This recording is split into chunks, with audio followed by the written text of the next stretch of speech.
Welcome everyone to a wonderful fight that we have on our hands. On your screen is the current women's world number 4 Zhu Jiner. A couple of months ago she was world number 2. And on the right is the youngest 2700 chess player in the history of chess, Yagiz Kaan Erdogmus, just 14 years old. What a fight we have between two amazing talents. Knight to f3 by Zhu Jiner. Let's see what Yaz plays. Zhu Jiner lost her first round to Nodirbek Abdusattorov but then came back strongly to draw against Jordan Van Forest. Meanwhile, Yagiz Kaan Erdogmus has been very solid with 2 draws. You could see the expression on his face when Zhu Jiner went e3. He was like, okay, something different, something new. Maybe I'm not so well prepared here. He goes knight to f6, which is a normal way to bring out your pieces. Pawn to b3 played, just getting the bishop out to b2. And now bishop to g4, pinning the knight. And Zhu Jiner goes bishop b2. What I like about Yaz is that he likes to play fighting chess. He likes to complicate things. Knight bd7 played, and maybe he wants to play e5 at some point. So bishop e2, breaking the pin, controlling the e5 square even more. Pawn to c6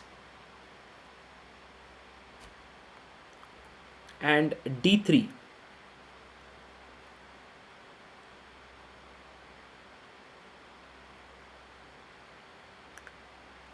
And Yaz goes e6. This is a very solid setup that black has. It's like a triangle and very difficult to break through. Also, what I like is that the bishop is already outside this pawn chain, and he keeps the bishop on the board with bishop h5.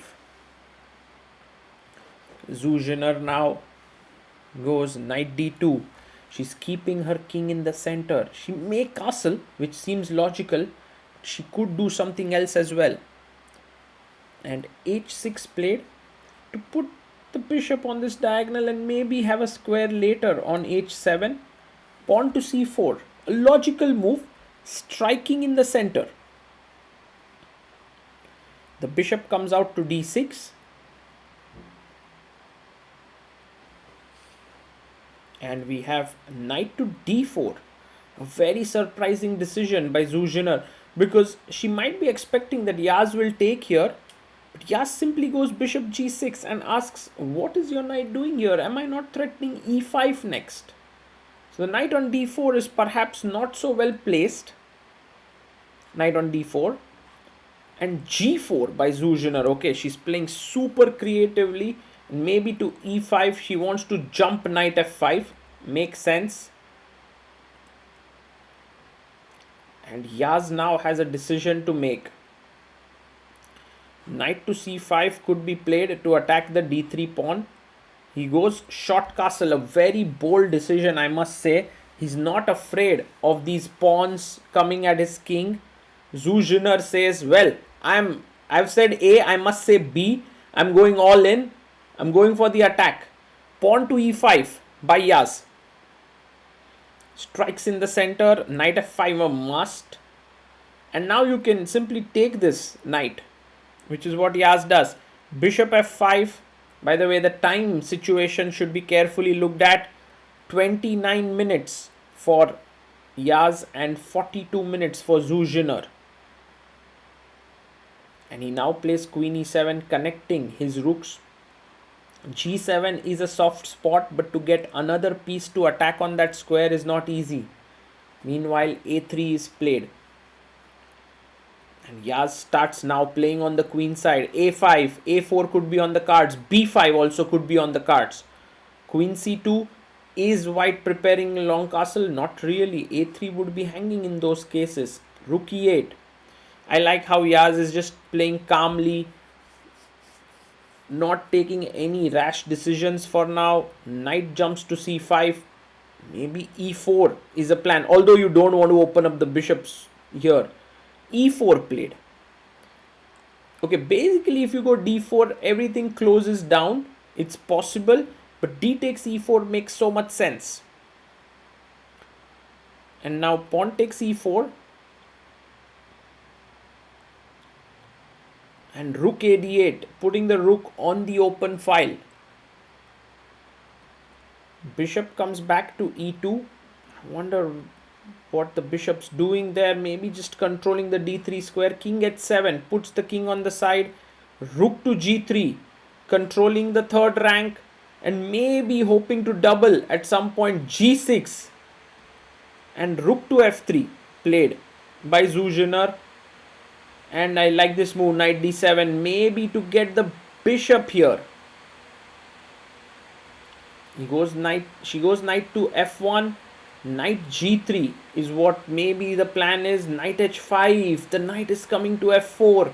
Such a rich strategic game. Both players trying their best to outwit the other, but it feels like Yaz is the one who's getting the better of her opponent. Knight to f4. The knight is beautifully placed on f4.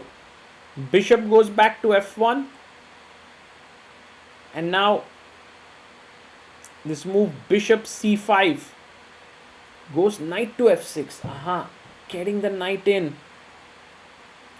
And now pawn to c5. She sacrifices a pawn.